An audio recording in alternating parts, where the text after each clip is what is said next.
Hare Krishna, thank you for coming for the Gita study.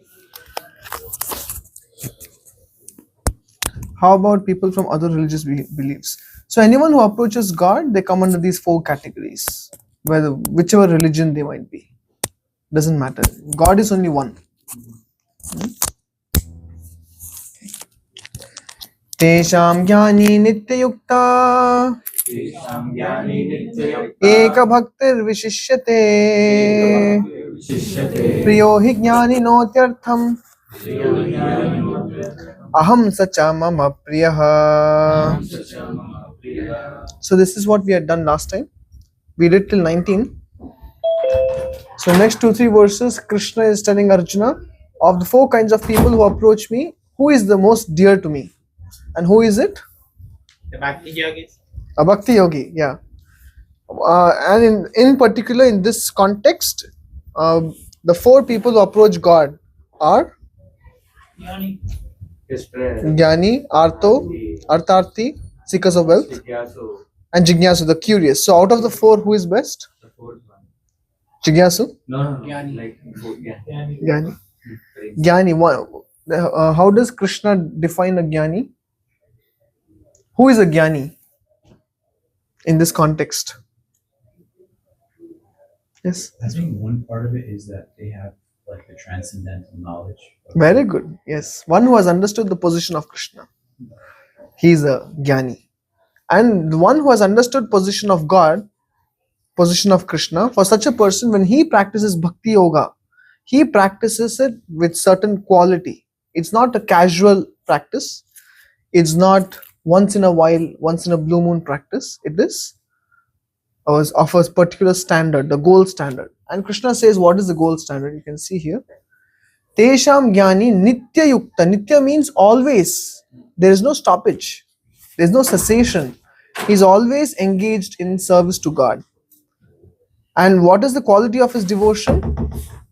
He does it with one pointed attention. Eka bhaktir vishishyate. Just move this. Yeah. And therefore Krishna says, such a jnani is very, very dear to me. Aham sacha mama priyaha.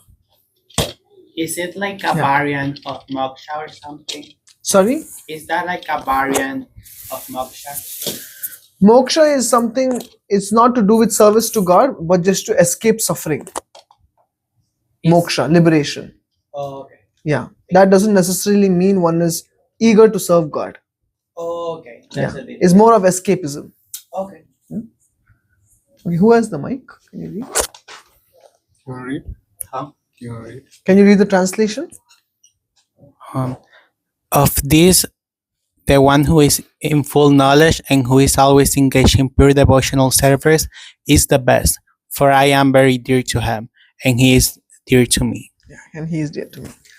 Okay. Udara sarva evaite Udara sarva. jnani tvatmaiva me matam. Is it very difficult? Okay. We'll do it slowly. Udara sarva evaite jnani tvatmaiva me matam. Astita sahi yuktatma mam evanuttamam gatim. Mam evanuttamam gatim. All these devotees are undoubtedly magnanimous souls, but he who is situated in knowledge of me, I consider to be just like my own self. Being engaged in my transcendental service, he is sure to attain me, the highest and most perfect goal. So such a devotee who has understood the knowledge of Krishna, he engages in Krishna seva, and for sure Krishna says he will attain me. Again, so you see here, in the 9th canto of Srimad Bhagavatam, Krishna says, Sadhavo hridayamayyam sadhu nam hridayam tvaham madanyat tena jananti naham tebhyo managapi. Krishna is saying the devotees are always in my heart and I am always in the hearts of the devotees. The devotee between Krishna and his devotees. There is a very intimate, okay, that's what it is. There is a very intimate relationship between me and the pure devotees. Pure devotees in full knowledge are never out of spiritual touch, and therefore they are very much dear to me. So whom does Krishna know? He only knows his devotees. He doesn't know anything else. He knows everything, but he doesn't pay attention to those things. He is aware of what is happening in this world, but he doesn't pay attention. Only one thing he pays attention to, the needs of his devotees. His only concern is how to reciprocate love with his devotees. That's his only concern. Whereas what is important for the pure devotees, and they don't know anything but Krishna. And their only concern is what is the need of the Supreme Lord. So Krishna is worried about the pure devotees, and the pure devotees are worried about Krishna. That's it. It's a love story. The only love story. Everything else is a lust story. Okay, next one. So here Krishna says, but that pure devotee you cannot find everywhere. He is very rare. Bahunam janmanamante Jnanavan mam prapadyate Vasudeva sarvamiti Sa mahatma sudurlabha. Bahu approach me, only one out of 1,000 become interested, just to know who is God, what is spirituality all about. But out of thousands of such people who become interested in spirituality, only one know me in truth. That means a devotee is a millionaire. If you want to really be a millionaire, this is a worthy millionaire. A devotee is very, very rare. Can you read translation next? After many births and deaths, he who is actually in knowledge surrenders unto me, knowing me to be the cause of all causes and all that is. Such a great soul is very rare.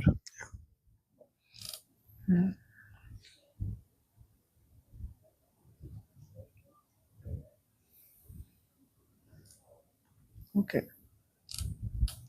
So today's verse is this one, text 20. Now Krishna is going to explain to Arjuna how many of the people in this material world, on account of trying to fulfill the material desires, they get swayed away by worship to many other gods than the Supreme God. Many people think Hinduism is polytheistic. Polytheistic means we have how many gods? Many. 33 crore. Isn't it? So many gods. Yesterday, recently we met one lady, very old lady. She was very happy that we were going in Jersey City somewhere, and she just saw some sadhus are here. So she invited us to her home. She was saying Radhe Radhe, and she was very happy to see sadhus.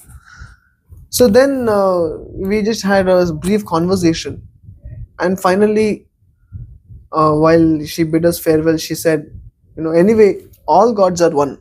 They're all same. Like that she said. Because she knows we are Krishna devotees. Hare Krishna, please come in. So finally she said, anyway, all gods are one. I met her for the first time, so I didn't say anything. But it is not true that all gods are one. Indra and Krishna are not one. Ganapati and Shiva are not one. Isn't it? One who considers all the gods to be on the same level, a term is used in Sanskrit called as Pashandi. Pashandi means who thinks that everyone is one on one platform. So therefore now Krishna is going to talk about the worshippers of other gods than Krishna. So from here, I think after this couple of verses, Krishna talks about demigod worship, which is most prevalent in India. Many people say, what about worshipping Ganapati, worshipping Kartikeya, worshipping Lord Shiva, worshipping Durga. Krishna in the Bhagavad Gita says, you just worship me. And in the Virat Rupa, Krishna shows to Arjuna, one will find Arjuna saw all the demigods are within Krishna. And so today what we will do, we will study these 1-2 verses, and we will start one seminar called as God and Gods. There is one capital G, God, and then there are gods. So we'll see that. Kamaiste sthirita jnanaha प्रपद्यन्ते अन्यदेवताः तं तं नियममास्थाय प्रकृत्या नियता स्वया. So Krishna is telling Arjuna, why do people worship other gods? Why not Krishna? Because Krishna is said to be the father of all living entities. Not all gods are father of all living entities. Only Krishna is father of all living entities. So we have got our relationship with Krishna eternally. It is present. Now, but Krishna says, why do other people worship other gods then? It is to fulfill material desires. Yeah. Isn't it? Therefore, kama is testra hitagnyana. As soon as we have a material desire to fulfill, immediately the intelligence is stolen. Krishna is saying, Hirta Jnana is knowledge, Hrita means which is taken away. Kama is testra hitagnyana prapadyante anya devataha.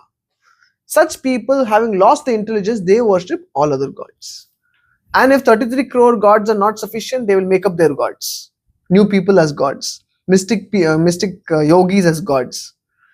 Isn't it? Whoever can do anything for you, he becomes a god. In South India film industry, in Kannada, there was a very famous actor called as Dr. Rajkumar. So this Dr. Rajkumar, whenever he would act, some movie would come out of his, people would go with Aarti plate in the theater. My father, I have never seen it. My father would tell me. They would go with Aarti plate and do Aarti on the theater screen. See? Because you don't worship God, then you have to worship someone else as God.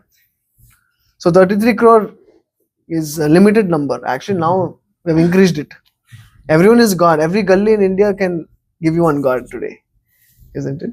So many gods. Why? Just to fulfill material desires. If someone tells you, if you have a desire, I want to become the richest, he will tell you, I can make you the richest. Just give me 5 lakh rupees. Then I'll give you a secret mantra by which you will become rich. And then that person will worship the other person as God. Isn't it? We see it in India, very, very common. Very common. So Krishna is saying that is because of material desires. Who is reading? Translation. Those whose intelligence has been stolen by material desires surrender onto demigods and follow particular rules and regulations of worship according to their own natures. Yeah, we can read purport for this. Those who are freed from all material contaminations surrender unto the Supreme Lord and engage in His devotional service. As long as the material contamination is not completely washed off, they are by nature non-devotees. But even those who have material desires and who resort to Supreme Lord are not so much attracted by external nature because of approaching right goal. They soon become free of all the material lust. Yeah, so what is Prabhupada saying here? He's saying that even if someone has material desires, he should worship Krishna. Why? By approaching Krishna, even if one has material contamination, it will get purified. You have the famous example of King Dhruva. King Dhruva, when he was a small boy, he wanted a kingdom greater than that of Brahma, which is the topmost planet in this universe. But he had such a strong material desire, very strong ambition. But because he was guided by Narada, he was given the mantra Om Namo Bhagavate Vasudevaya. He chanted it. In 5 months, he was face to face with Krishna. And then he said, my dear Lord, now I was looking for some broken pieces of glass. He's comparing his ambition to broken pieces of glass. Now I was looking for broken pieces of glass, but I got a blue diamond. So I don't want any such fulfillment of those desires. But Vishnu said, don't worry, anyway you had such a desire once upon a time, so I'll anyway give it to you. So therefore in Bhagavatam it is said, Akama sarva kamo va moksha kama udharadi tivrena bhakti yogena yajeta purusham param. Whether you have material desires or you don't have any material desires, or you want liberation, whatever it is, approach Krishna. Because how you come to Krishna is not important. That you come to Krishna is important. Because as soon as you come to Krishna, Krishna purifies the heart of all contamination. That time, whatever desires we would have had, everything is purified. And then immediately such devotees can engage in service to Krishna. See here, Akama Sarva Kama. And therefore, now Prabhupada says, less intelligent people. Yeah, how many of you think yourself to be less intelligent? Really? Should not put yourself down like this. You say, no, Prabhu, I will be intelligent.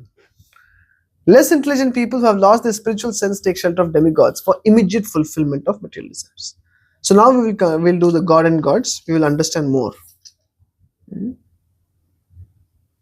And sometimes the worship of the demigods are in the lower modes of nature, like ignorance and passion. Sometimes they offer flesh to Durga, to Kali. They offer flesh, or bhang to Shiva. I'm not even sure if it's bona fide. I don't think there's any scriptural injunction saying that one has to offer bhang to Shiva, but they do it in their own way. And following these rules and regulations of worship, they're satisfied. The worshippers of demigods are motivated by small desires and do not know how to reach a supreme goal like the devotees. Okay, we'll see this further. We'll do a couple of verses on demigod worship and we'll go to the seminar. Yo yo yam yam tanum bhaktaha Shraddhaya architum icchati tasya tasya chalam shraddham tameva vidadhamyaham. Krishna is saying, if you have faith in any demigod to worship, that faith is also given by me.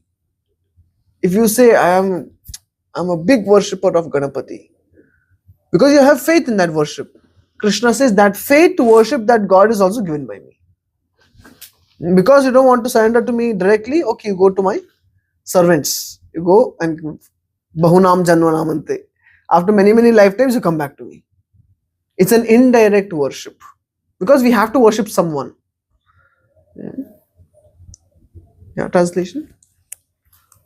I am in everyone's heart as the super soul. As soon as one desires to worship some demigod, I make his faith steady so that he can devote himself to that particular deity. Yeah. Why? Because sometimes people don't even want to worship anyone, atheistic people. But better than atheistic people are those who feel there is a greater power. They do not know or identify the greatest power, but they know there is a greater power than me. So for such people, they want to approach demigods who can fulfill desires, material desires. I want a good husband, go to Shiva. I want a good wife, go to Kali. I want success, go to Ganapati, Vignaharta. Like that, there are different demigods for different purposes. I want money, go to Lakshmi. We all know. Indian. I want knowledge, go to Saraswati.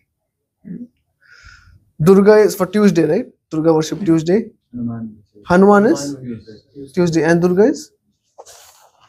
See, that's how they get confused. Yeah, different places have different rules and regulations of worship. Many times concocted. So in this way, you will find that they want to, at least they got faith that I have to worship someone in order to get my desires fulfilled. Now, after worshipping the demigod for long periods of time, many lifetimes, then as their desires get fulfilled, they also get purified because they're following the Vedic regulations. Because how to worship demigod, how do you get to know? How to worship Ganapati, from where do you get to know? Scriptures. So because you are following scriptures, which is the word of God, so gradually one gets purified. And after many lifetimes, he starts questioning, this is all right, but I'm still not satisfied. I need to understand who is the Supreme Personality of Godhead. Then he gets a hint. Then he starts studying the Upanishads, the Bhagavad Gita, and etc. Then he comes across Krishna. So therefore Krishna says, in the beginning, for an atheistic person to accept a higher power and worship the higher power is very good. It's a progress. So therefore I give the faith for them to worship a demigod. But that is also given by Krishna. And even the demigod's power to grant boons is given by Krishna. In Brahma Samhita it is said, Krishna, Lord Ganapati has got this power of removing obstacles because he surrendered his head to the lotus feet of Lord Narasimhadev, who is known as the obstacle remover on the path of bhakti. He is called as Vigna Vinashaka, Narasimhadev, Bhakti Vigna Vinashaka. And he has given power to Ganapati to remove obstacles in others' lives. So he is called Vignaharta. But he is devotee of Lord Narasimhadev. So you see, even the power to give boons to the followers, demigods get the power from Krishna. It's all a very indirect approach to Krishna.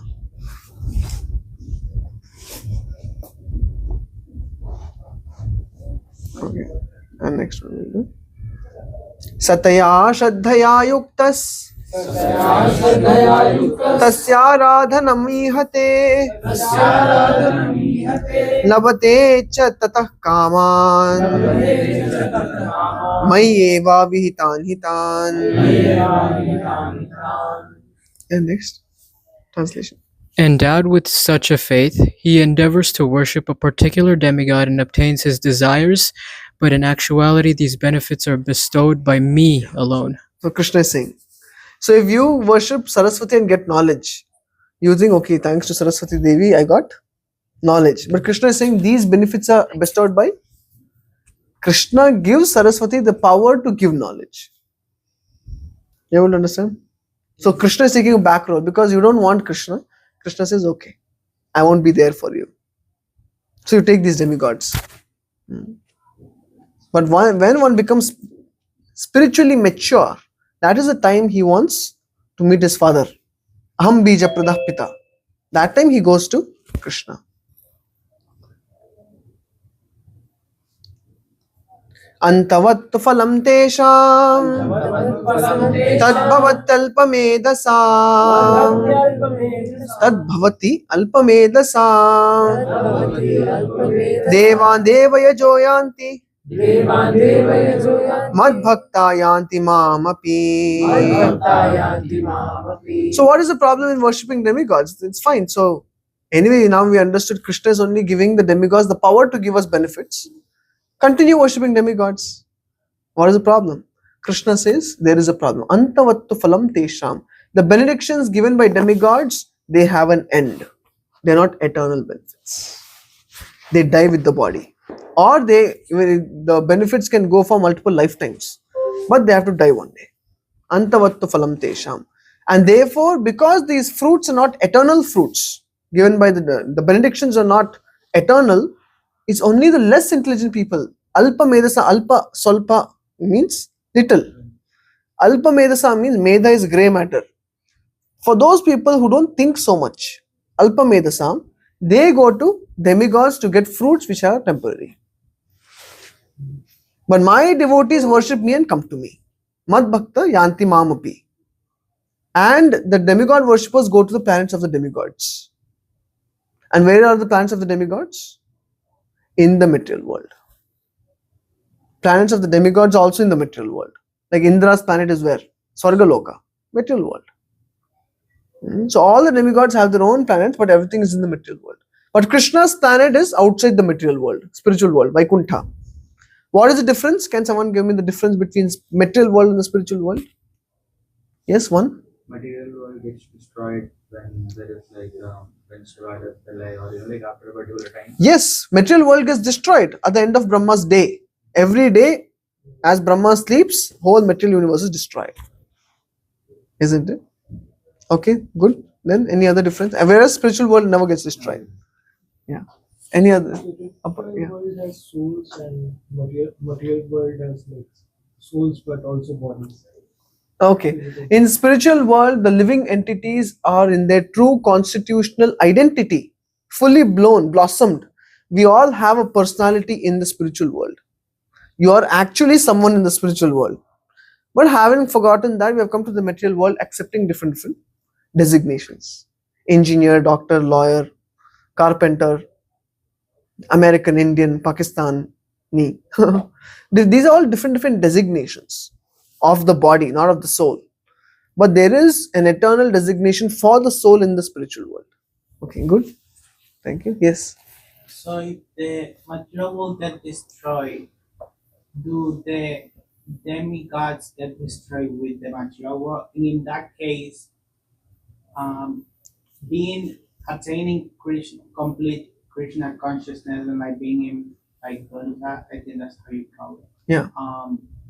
You would be in a higher state that a demigod is. Correct. Correct. Very true. Because the material world, when the material world gets destroyed, at the end of Brahma's day, the demigods are still there. At the end of Brahma's day. Yeah, many other demigods, I think they also destroyed, because demigods they're all positions. And if they're servants of Krishna, why Krishna wants them to be destroyed? Well, allow them to be destroyed. If The they're- material world, No, the demigods. If they're serving, because they're all positions. It's like they're conceptual. no, not conceptual. The positions exist. It's like an administration. But why they accept, okay, I want to be destroyed at some point? In the material world, everything is destroyed. There's Well, nothing they eternal. also exist in the higher, in the absolute reality, the demigods. No, it's not absolute reality. They also exist in the material world. Like for example, we are on this planet, but the demigods are on a higher planet, but within the material world. They are not outside the material world. Like for You're saying example, they get destroyed. So why? How they can accept that they are gonna be destroyed? How someone can be fine with saying, I'm gonna die? Like that's like a beyond feeling or something, or what? yeah, I mean we don't die. The soul doesn't die. The body dies. Just as our body dies, and demigod, they just live longer. We live for 100 years. They live for say 10,000 years, human years. They might live for 100,000 or 1 million human years. But at the end of 1 million human years, they again have to quit their body. And where they go after? Sorry? Where they go after they die? Then they're in the cycle of birth and death. Demigods who worship Krishna and they become devotees. They go to planet of Brahma, and at the end of Brahma's life, that is 311 trillion years, 3.11 trillion years, they go to spiritual world.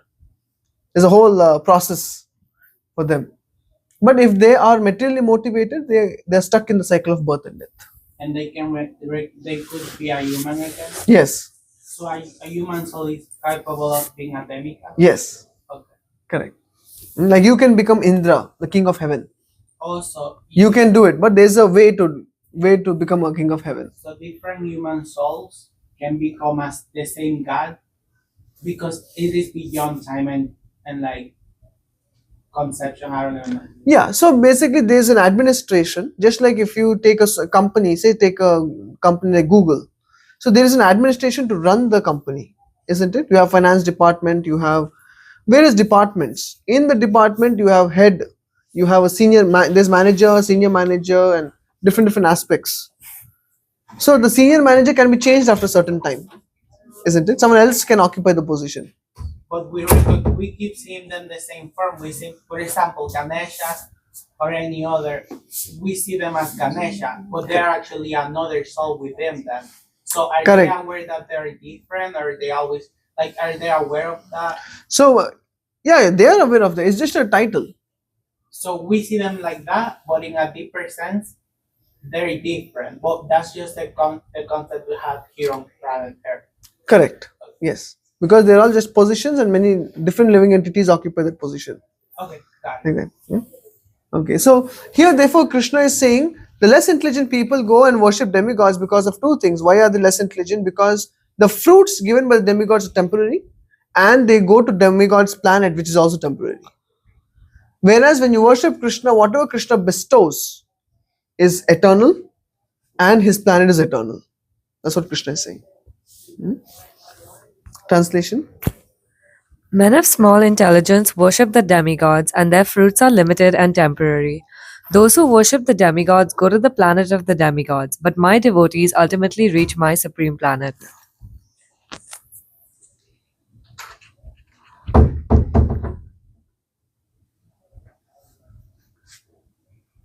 Okay, so this is a section of the demigods from 20, 21, 22, 23. Okay, so let's see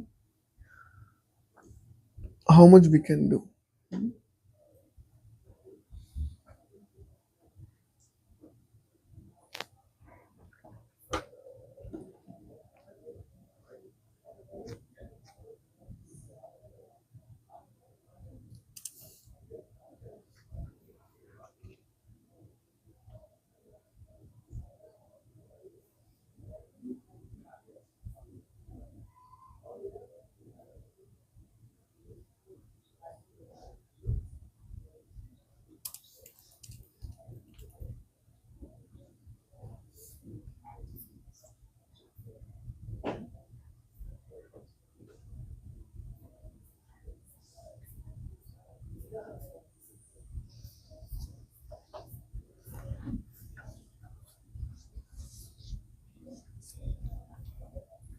I don't know how much time is there because this is the entire seminar.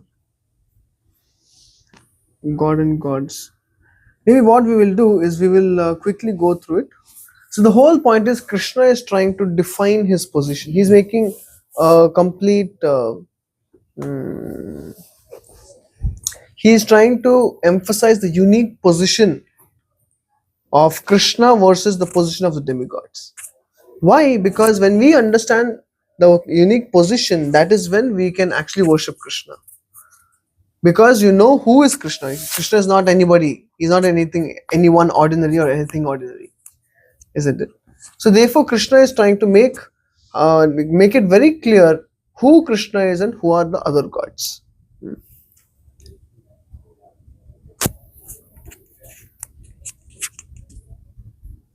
Okay, so here you will find some scriptural evidences.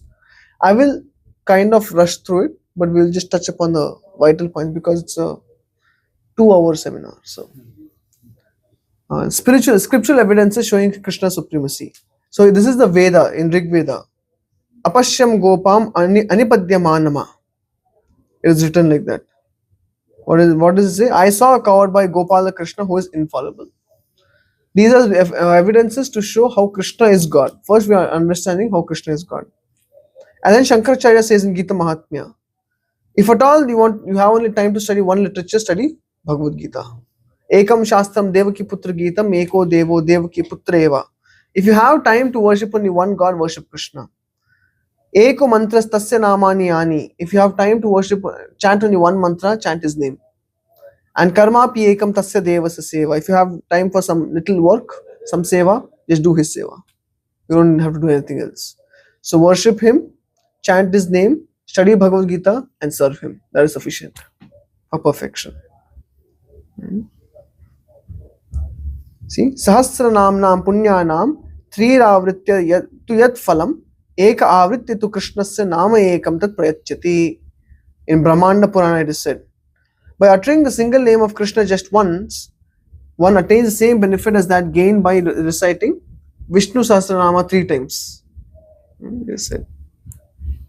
And you know this famous Shri Rama Rama Rameti Rame Rame Manorame Sahasranama Tattulyam Rama Nama Vrani. It comes in Vishnu Sahasranama. When Parvati is asking Lord Shiva that you chanted the Vishnu Sahasranama, but it is very difficult for me. It's very long, 45 minutes, 30 minutes. So I cannot, it's too long for me. Give me something short. So then Shiva said, just chant Rama, Rama, Rama 3 times. If you chant 3 names of Ram, it is equivalent to chanting 1000 names of Vishnu. But in the Brahmanda Purana, it is mentioned you chant 1 name of Krishna, it is equivalent to chanting 3 times Vishnu Sahasranama. And in Krishna's lotus feet, see, if anyone claims to be God, you can take their foot and see for some marks. Because Brahma says, on Krishna's lotus feet there are certain marks. Ye deva jnayate devo bhagavan bhaktavatsalaha tanyaham vedananyosti satyametan mayoditam. Please know that I am speaking the truth when I say to you that there is no one equal to Lord Krishna. I know very well the transcendental markings on his lotus feet. Okay, it's not mentioned what are the transcendental markings. Actually, it is here. Can you see? Is it clear? About 16 to 20, I think. Markings. It's not very clear. See, there is one flag on the right sole.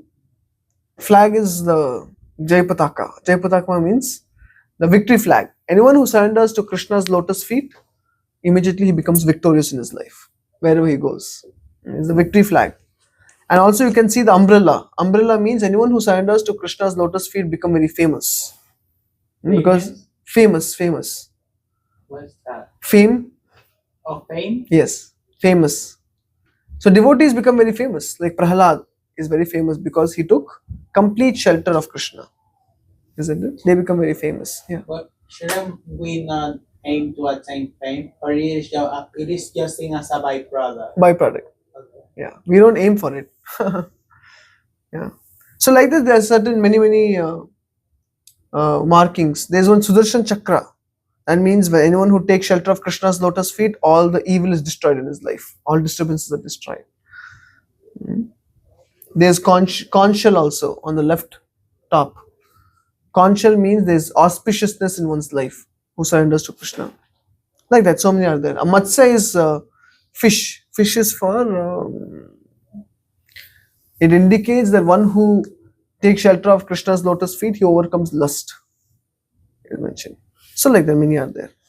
So Brahma says, the Supreme Personality of Godhead, Krishna's lotus feet contain these markings.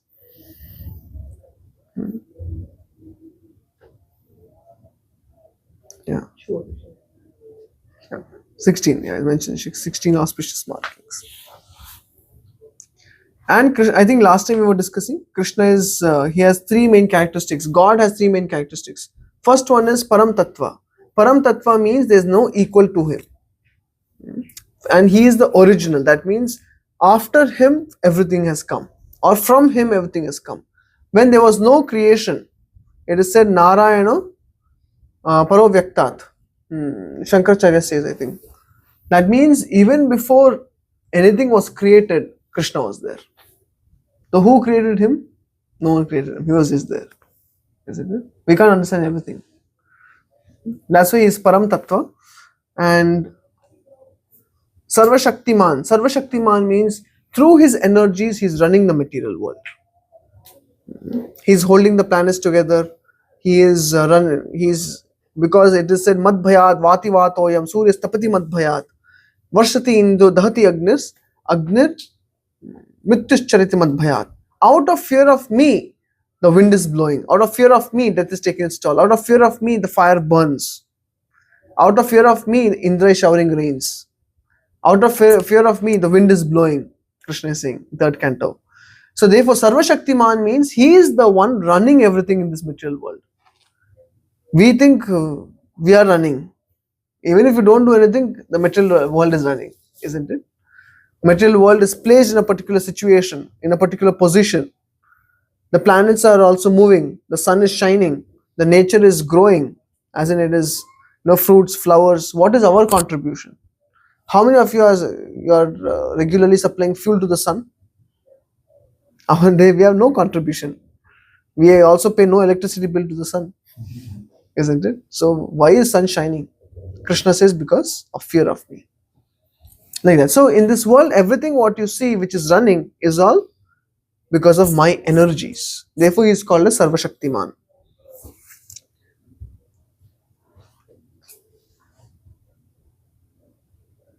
And third one is Akila Rasamrita Murti. Akila Rasamrita Murti means he is the embodiment of all kinds of relationships with all kinds of devotees. Any kind of relationship you want to have with Krishna, Krishna is available. The Gopas want to be friends with Krishna.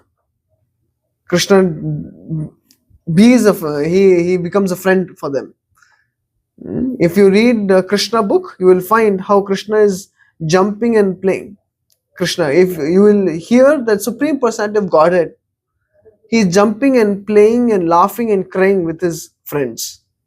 How can God do like that? When Brahma saw this picture of Krishna playing like a normal, ordinary cowherd boy, he got bewildered with his 4 heads, and we only have one. Isn't it? So therefore, Akila Rasamrita Murti means if someone wants Krishna to be a friend, Krishna becomes a friend. If someone wants Krishna to be a respectable master, Krishna becomes like that. If someone wants Krishna to be a lover, Krishna becomes like that for the gopis. It is said during Ramayana, in Ram's Leela, when Lord Ram was traveling through the forest along with Mother Sita, the sages in the forest saw the beauty of Lord Ram and they got a desire that we also want to be like Sita for Ram. But then they could change their form, but Lord Ram had accepted Ekapatni Vrat. So he told them, in the future, when I come as Krishna, you come as the gopis. So one section of gopis are the sages of Dandakaranya forest. I'm not sure which forest, but in Ram Leela. Now many people question Krishna's respectability because he's dancing with so many gopis, but they're sages. Just imagine them with beards. You have a problem? It is Ram dancing with the sages. So Krishna is reciprocal in nature. He can reciprocate with any kind of devotion. So he is what you want him to be, except your order supplier. If you say my Krishna become my servant, that he will not be. You have to serve Krishna, that Krishna is ready to reciprocate in that way. So therefore he is Akila Samrita Murti. He maintains loving relationship with all living entities, even with the atheistic people. Who is feeding the atheistic people? That is also Krishna. Because sometimes for a father he has a naughty son, but he has to feed him, isn't it? After all, he is his son. Like there are atheistic people who deny the existence of Krishna, Krishna still takes care of them. So that means Krishna is taking care of all living entities. And Krishna takes care of, you can see here, Krishna takes care of cows, Krishna takes care of the peacocks, Krishna takes care of the trees, the monkeys, the aquatics. All kinds of living entities are devotees of Krishna. I was wondering recently, are there, because I've learned that I think it's called jivas, like the soul. Soul, yes. So the animals are jiva, but like in a lower state. But like the animals that are always represented in Krishna's images, are they in a higher level of being a superior soul compared to the so soul? the animals in the material world, yes, they have lower nature. But in the spiritual world, the soul has a form in the spiritual world. The soul blossoms in the spiritual world. It has a particular form. But that form is more internal, because why the physical form, like visual form, is still an animal. So in the spiritual world, the soul actually has a position in which he can serve Krishna. So some soul serves Krishna as a cow. Oh, Some soul serves Krishna as a grass, a blade of grass. Someone is serving Krishna as a gulab jamun, but it's eternal. but we are aware of it and of that inner divine feeling. So a human who transcends and go to Vaikuntha can be a cow, but still be aware of it and feel happy, just because it is beyond comprehension. Yes. And it is fully conscious cow. Like cow can speak.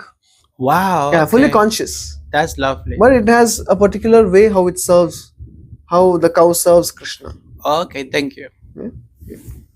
So therefore Krishna is called as Akila Samrita Murti. Wherever there is Krishna, the natural enmity between animals also forgotten. Like the example is given when Lord Shiva's vehicle is Nandi the bull, and Durga's, his wife's vehicle is tiger, isn't it? So when both of them go to Kailash, they park their vehicles in the parking lot. So one is bull, one is tiger. Naturally inimical, but they don't fight. Then Ganesh comes on mouse. He parks his vehicle mouse. And Kartikeya, his brother, comes on peacock. And Lord Shiva also keeps his snake there. Snake, mouse, peacock, snake, all are naturally inimical. But because they're Krishna conscious, no one fights. Isn't it? So in the spiritual world, all these animals exist, but there's only a loving harmony. Because they all love Krishna, and because they love Krishna, there is no envy amongst them. Even though their natural psychology is to be inimical in the material world. But that is not the case in the spiritual world. Yeah. So these are various quotations which shows the position of Krishna. Krishna says he is the creator of and all the universes. All the universes comes from him. In Bhagavad Gita 10, chapter 10.8. Everything belongs to him. Sarva Loka Maheshwaram in 529. He is the controller and director of the material nature in 910. He is the supreme enjoyer, 529. So all these things are given in the Bhagavad Gita. As we study more and more, we will find this. And finally, Arjuna also declares in the 10th chapter. Can you read? Can you recite? Arjuna Uvacha. Param Brahma Param Dhama Pavitram Paramam Bhavan Purusham Shashvatam Divyam Adidevam Ajam Vibhum Ahustvam Rishayas Sarve Devarshe Naradastatha Asito Devalo Vyasaha Swayam Chaiva Bravishime Sarvam Etaditam Manye Yanmam Vadasi Keshava Nahite Bhagavan Vyaktim Vidur Devana Danavaha.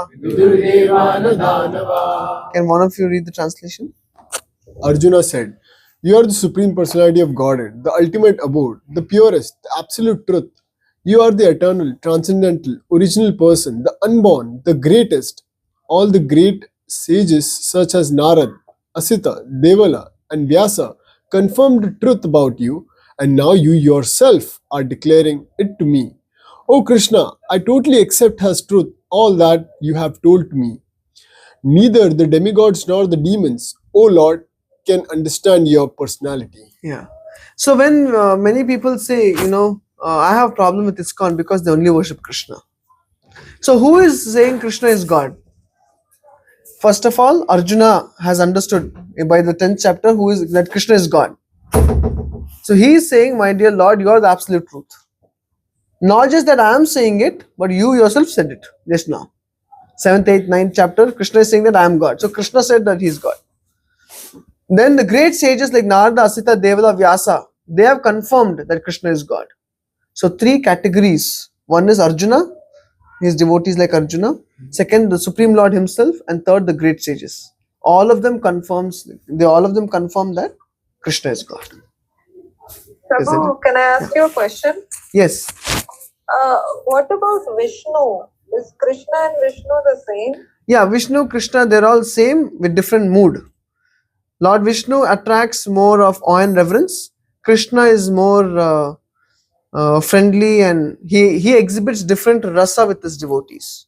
Just like you can imagine, if you say your father is at home, or the next day morning he puts up his suit, tie, shoes and everything, and he's ready to go to the office in a very formal manner. So which is more attractive? Your father in casual clothes or in formal clothes? I would say formal clothes, but I like my dad to be home for me. Yeah, you like formal clothes. So that means you like the way Vishnu showcases himself, like attracting awe and reverence. So it's not a problem as long as you like your father. Isn't it? There are different moods. Sometimes some children, when they look at their father in formal clothes, they become scared. But when the father changes his clothes and wears casual, just shorts and a normal casual t-shirt, then they become very friendly. So Krishna is like that. So the same Supreme Lord exhibits different moods in three primary forms. One is Vishnu, who is called as Purushottama, then Krishna, who is called as Leela Purushottama, and Lord Ram as Maryada Purushottama. But it's all one same person in different moods. He's reciprocating with different kinds of devotees. Is that okay? Yeah, thank you. Yes. Okay. So we will skip this. You have to actually attend the full seminar to go through each and everything, but we will go to the position of demigods because that is the subject matter. But actually we are skipping a lot of nice stories and everything. For this we have retreats where we'll discuss all this. So we'll go ahead. Okay. Now Krishna and demigods. Okay. See, do demigods really exist? Many people think demigods are just mythology. The word mythology was coined by the British, which in other words indicate that it's simply some sort of a fiction. But it's not mythology, it is history.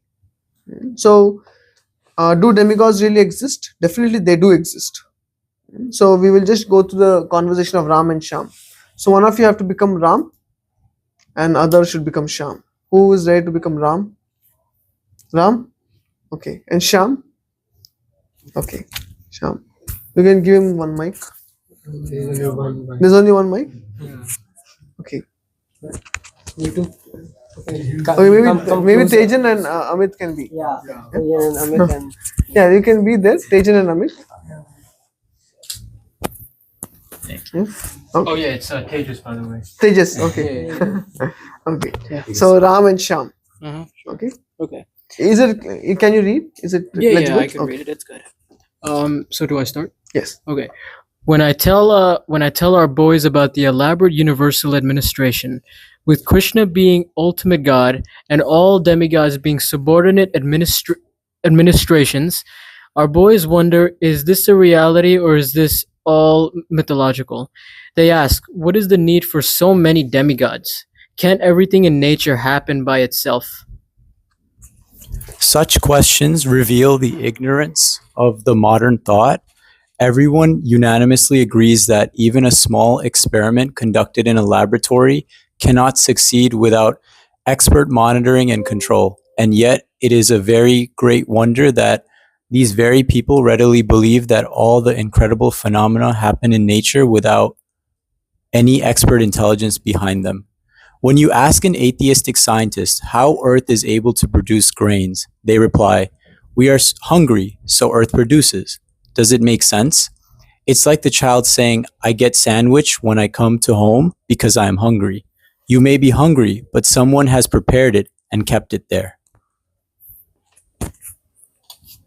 I do agree with your viewpoint. Despite all the advancement in the field of science, technology, and medicine, man has not been able to conquer the forces of nature. Far from conquering or even facing the forces of nature, we are repeatedly and helplessly smashed by the forces of nature. The tsunami in Lanka, cyclones in New Orleans, the floods in Kandla, volcanic eruption in Pompeii, and many more instances show that man has no power whatsoever to control these forces of nature. The earthquakes in Japan, despite making flexible foundation homes, make vertical homes flat and flat roads vertical. No one wants such natural calamities, nor they are able to stop the forces of nature. Surely higher powers are at work. Children give key to a toy car and can make them move from one place to another. A puppeteer makes the puppets dance as per his wish. Similarly, the nature is orchestrated by the Supreme Lord through the agency of the demigods. Yeah. So what are they discussing here? We do see incredible phenomena happening in this world. So an atheist say it happens by chance, but the by chance conception is a very childish. It's just like saying when a child goes, say a child goes to the bathroom, in any airport or anywhere. If he puts his hand, the water flows automatically. If you ask the child, how is the water flowing? He says, because I need to wash my hands, the water flows. It's a very childish way of understanding.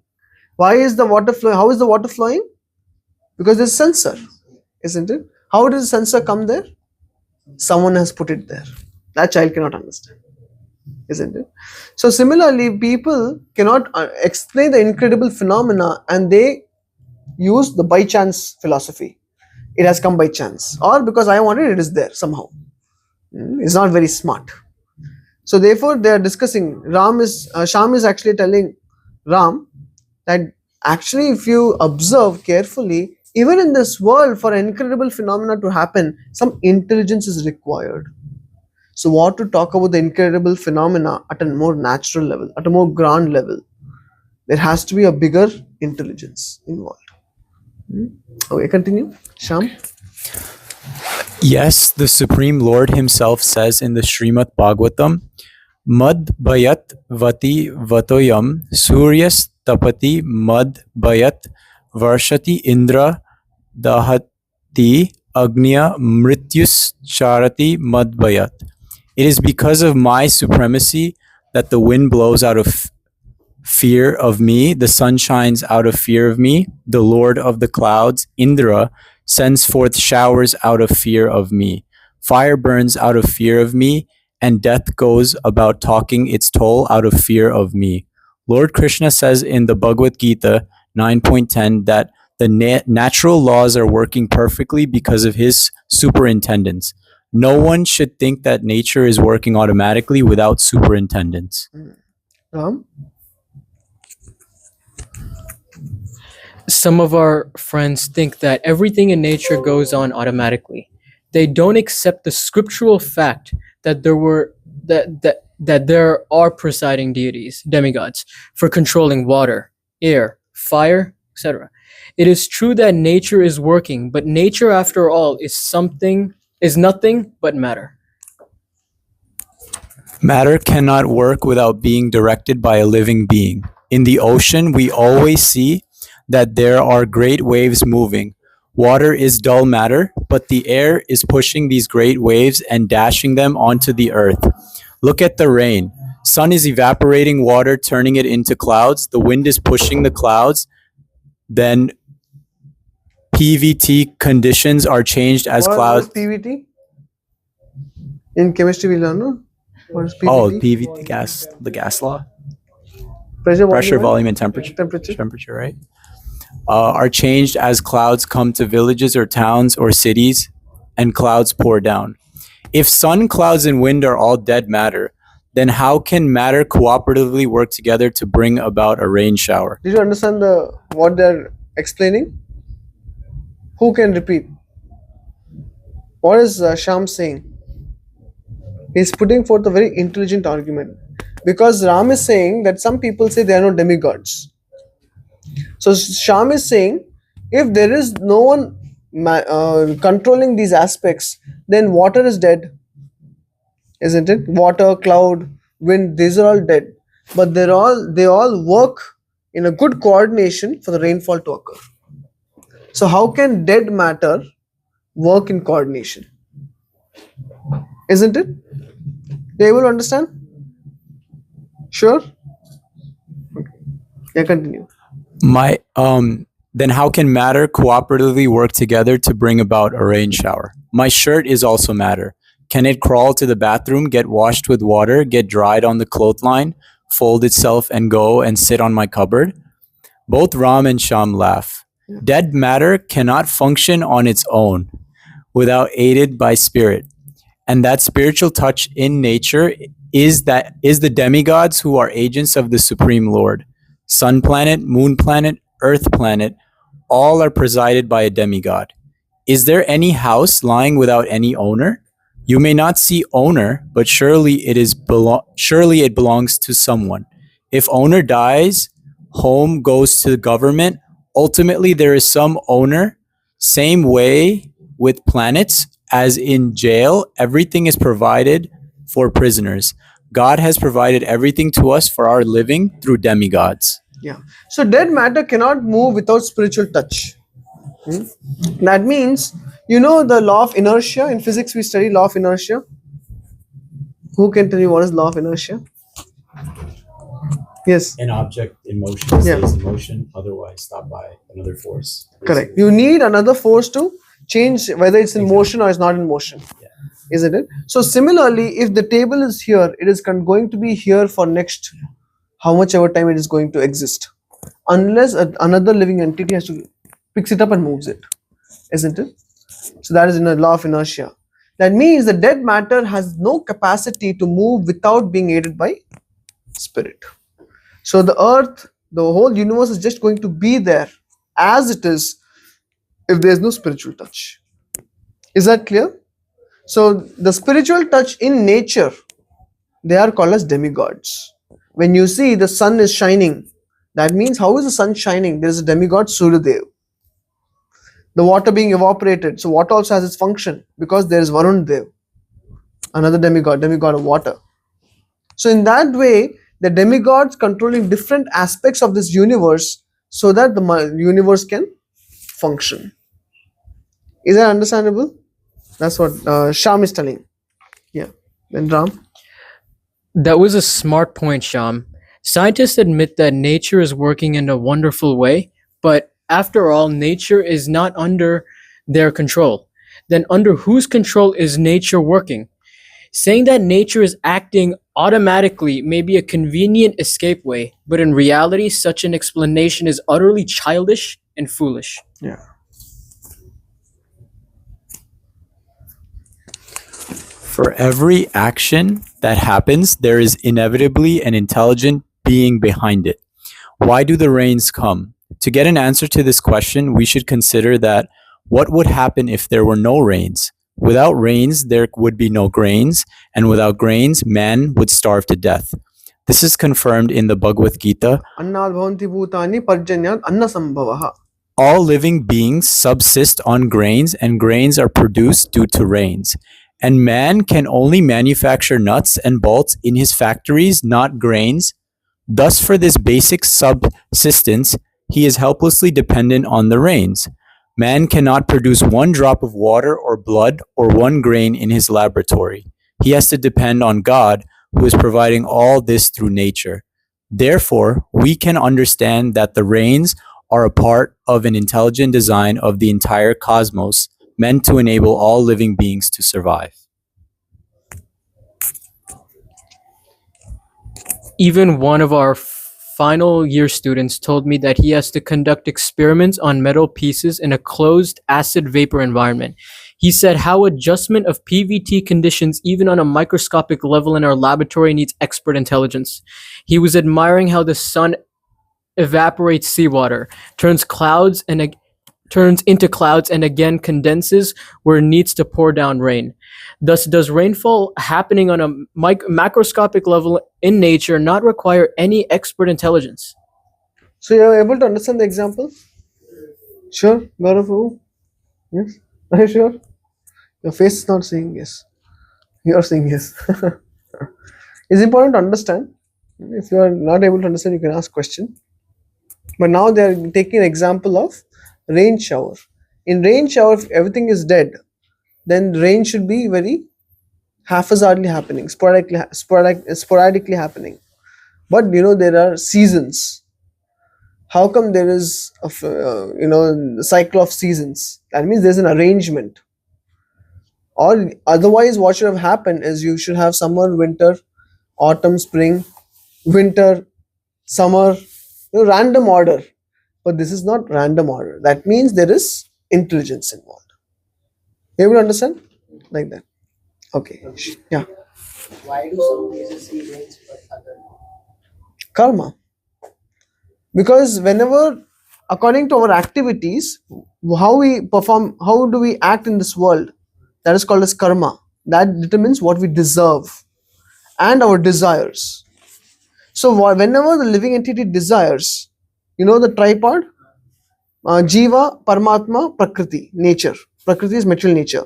So Jiva desires, then Paramatma sees whether to sanction this desire or not. And when the desire is not sanctioned by the Paramatma, then Prakriti doesn't fulfill it. So that so in a region, if the living entities have committed some karma, bad karma, then what happens? Paramatma sees they want rain, but he doesn't sanction it. So Prakriti never gives rain. But why the whole region? Because everyone, it's called the collective karma. Sometimes someone would have done a wrong where they deserve it. You will understand? Sometimes we say, some volcanic eruption happened and the entire city got burnt away. There were poor children, women, many people who were very innocent. No, they have done something in the past because of which they were washed away. Does that make sense? Yes. Yeah? And So like that. how long is this gonna continue? How long? Yeah. And how long will that continue? Till the time they deserve it. Till the time they deserve it. And then you are saying that after some certain point, the deserts will also see rains, is it? No, it's not that the rain will happen anywhere. Indra is the one who is managing the rains. So he will make sure that rains only happen over places where the need is there. Why will he put rains over desert? You understand, no? Natural calamity happening because of karma. Of course, yes.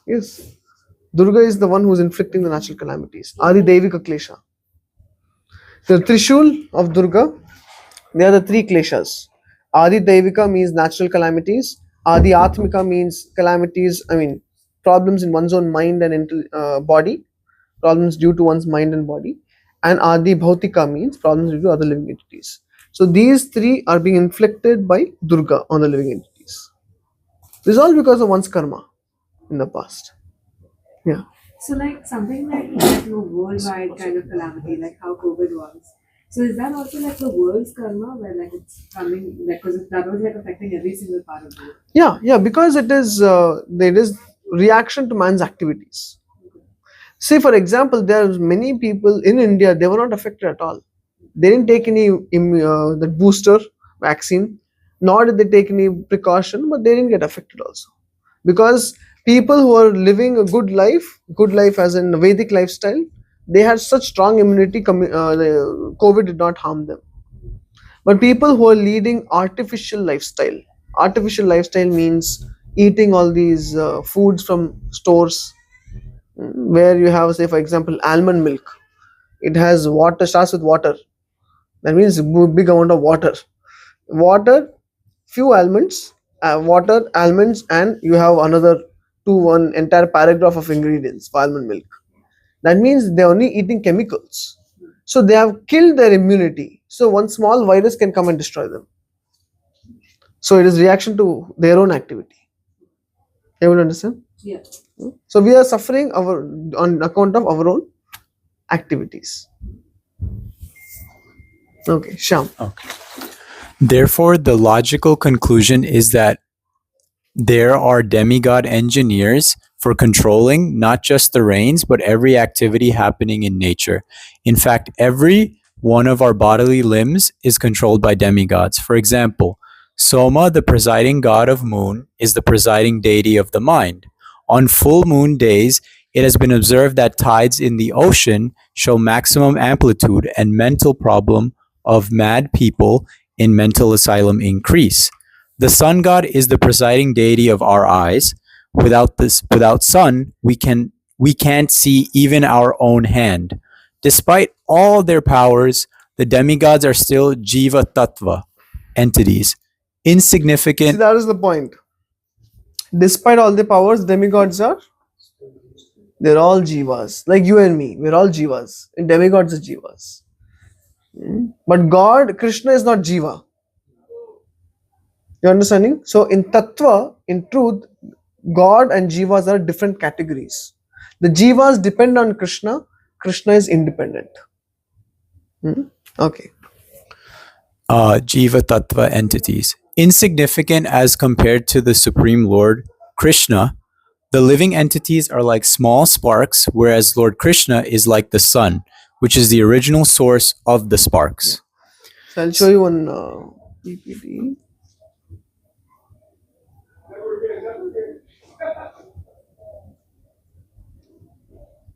The Japan and Indian gods. See, are you able to see this? Japanese name for some Hindu gods. They're sea god. India is Varuna. They're Sweeten. King of gods Indra. They're Taishakuten. Ganesh Shoten. Kubera is Bishamon. Saraswati is Benten. Benten. Lakshmi is Kichijoten. Shiva is Daikoku, or the great black one. Highlighted ones are very famous also, therefore it's highlighted. Divine architect Vishwakarma is Vishukatsuma. Yeah, the photos are given here. See, look here. This is their Ganesh, our Ganesh. This is Shoten. 7 lucky gods of Japan. 3 of the 7 have Hindu origins. See, Mahakala or Maheshwar, Saraswati and Kubera. Even though these gods have Japanese names, each one of them is associated with a seed mantra. That is the first letter of the original Sanskrit name. Okay. The 10 suffix Japanese is the epithet for gods. I understand. So Maheshwar, Mahakal. See. That is the Lord Shiva.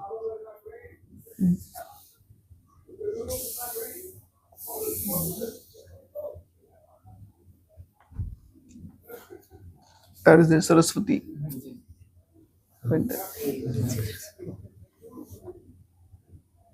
There Kubera.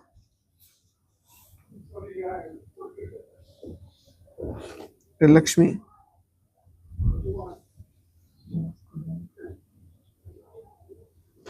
Brahma. Yeah. Yeah.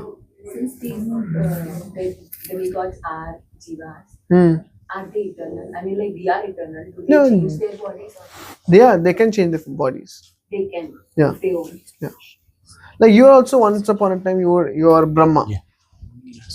But then being materially attached, you also came down to other That's how for all of us. Yes. Yeah, I wanted to ask. So Lord Shiva, he's a jiva as well. No, Lord Shiva is not Jiva. Okay. So Lord Shiva has the Rudras. Yes. Only one Rudra position is available for a Jiva to occupy. There are what, 11 Rudras? Yeah, 11 Rudras. So one Rudra position is available. Like you can also become a Rudra, but you cannot become a Shiva. Like that.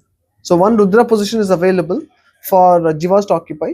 But Shiva he is like Brahma Samhita explains, just as if you compare Vishnu to be milk, Shiva is like yogurt. In one way they are the same, both are dairy products, but in another way the properties are completely different. So it's like Shiva and Vishnu, it's one, at the same time they are different. But it's not Jiva Tattva. Yeah. Shiva comes as his own category as Shambhu Tattva. Shiva is Lord Vishnu's connection with material nature. Because Lord Vishnu doesn't touch matter directly. Like when Krishna, when Samudra Manthan Leela happened, the Mandara mountain was being churned by the gods and the demigods and the asuras, and then came Kalakuta poison, halahal. So that poison Lord Vishnu didn't take. He said Lord Shiva will take it. Because anything to do with the material world, Lord Shiva does it. When in the beginning of creation it is explained, when Lord Vishnu looks at Prakriti, that's when Prakriti manifests. So he is actually penetrating Prakriti with all the jivas through the glance, and that glance is called as Shambhu. So Prakriti is Durga, that glance is Lord Shiva, and Vishnu's touch with material nature is that Shiva. So if he has to do anything with the material world, it is Lord Shiva. Similarly, it is explained when Krishna was supposed to, the demoness Putana, she took Krishna to, she smeared her breast with poison.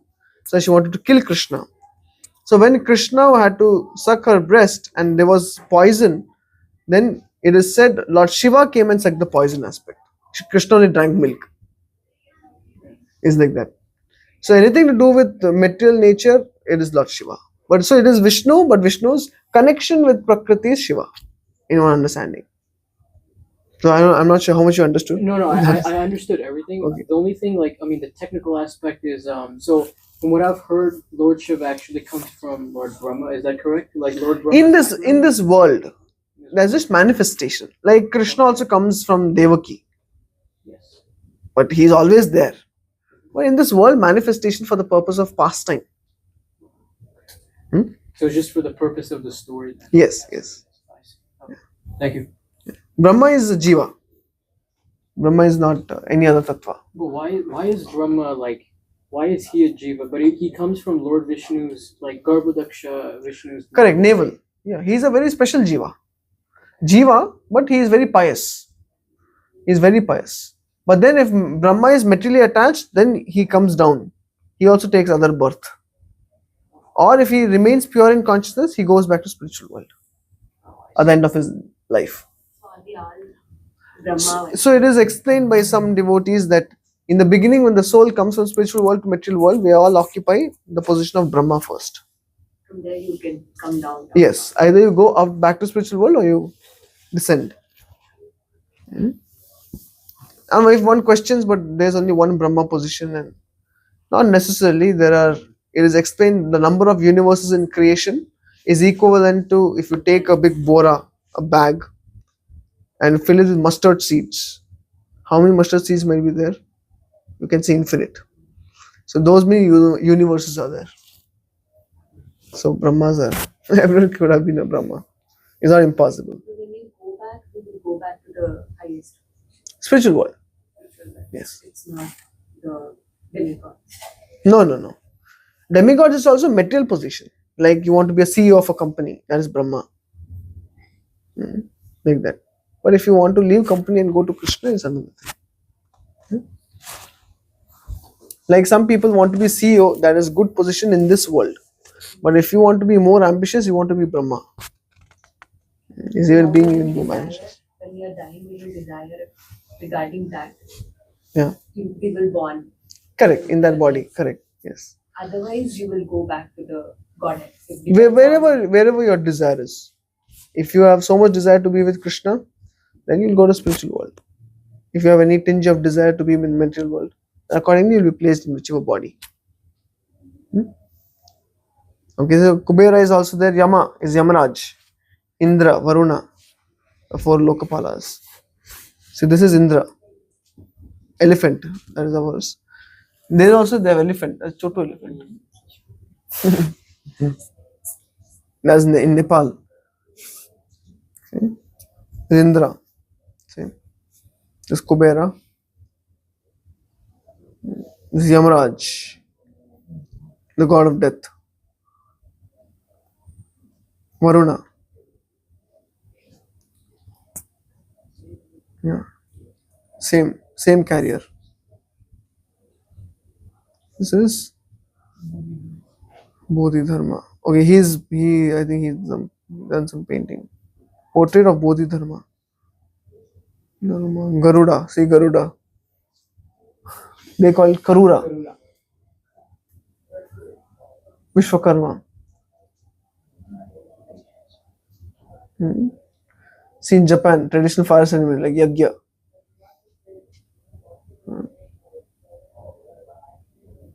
I can share this. There are many things like this. And go through it more. I even heard like the whole Japanese were like vegetarian before. Yeah. So like that. Ram says simply amazing. Okay. Yeah. Okay, now one small exercise with which we'll conclude. You have to connect. Okay. Okay, creation connects to which one? The seniors can keep quiet. For others. Yeah? Which one? Brahma, correct. Creation Brahma. Destruction. Shiva. Light and electricity. Yes? Surya, correct. Agriculture.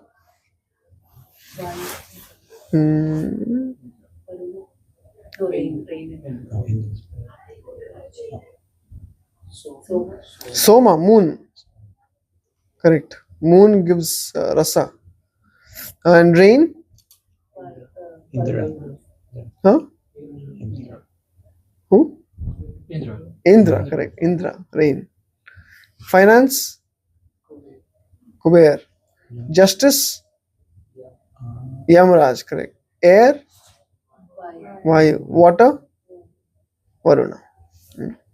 Yes. Isn't justice like Shani? No. No, it's not. So what is like Shani's like, or like what is his position then? I'm not sure what he is with respect to managing this material world. I just know he has some certain influence astrologically speaking. But with respect to administration of the universe, Shani. So the Navagraha they call that doesn't have anything to do with it. I mean, they might have some Navagrahas might have some function, but I'm not so much aware. But these are the popular departments and their heads. Like that. From here starts our actual discussion. Yeah, this is very important. Only we are out of time.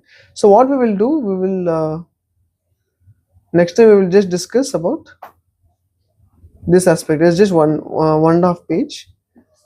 God and gods, singular, supreme, and plural subordinates. Basically, what we will see is what is the difference in approaching Krishna versus approaching demigods, and what is the relationship between Krishna and demigods. Two things we will see. Difference in approaching Krishna versus approaching demigods, and the second thing we'll see is the relationship between Krishna and demigods. Then you will understand Krishna's unique position versus the position of the demigods. Otherwise, generally in Hinduism, they think everything is same. Not like that. Okay, so we will pause here because it's already time.